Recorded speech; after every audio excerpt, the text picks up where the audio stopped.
12-13 февраль günlerinde 2021 yılda Bulak Şangı Ovası'nda Россия Şangı yolu 2021, Tataristan Şangı yolu 2021 kısalarında rayonumuzda Şangı yarışları ötkerilecek. O bıyılgısı yılda da 2 gün ötkerilecek fikirge kildik. Biz indi Akkamış Rayın Şangı Federasyası yetakçısı Farid Malakaliyeviç bilen nakişa oturup söyleştik.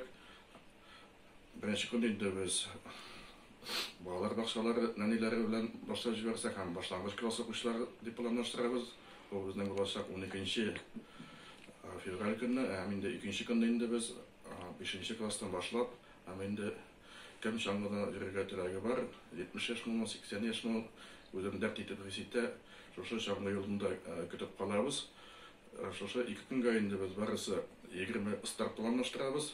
O startlar arasında indi bizden 12. start bulup 13. fevral günde olayında bu.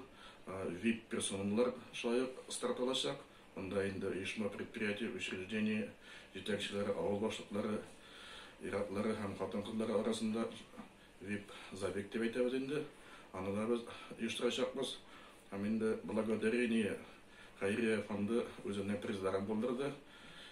Öz yaş kategoriyalarında birinci orun algan hem prizler kalgan bağlarga благодарение Хайрия fondu özünün prizlerini bölük etecek.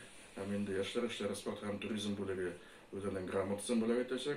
Hem благодарение Хайрия fondu yardımı bilen buldurulgan jüngüşlere hem prizlerlere medaller dağılacak. Sizin barşağınızda şoşu 12'si 13 günde Bulak Şangı bazasında kütüp kalabız. Her birinizge көтәренке keyif, көңіл тынычлыгы, hem indi yaxşı salamatlık dilep yarışlarda sizni çağırabız.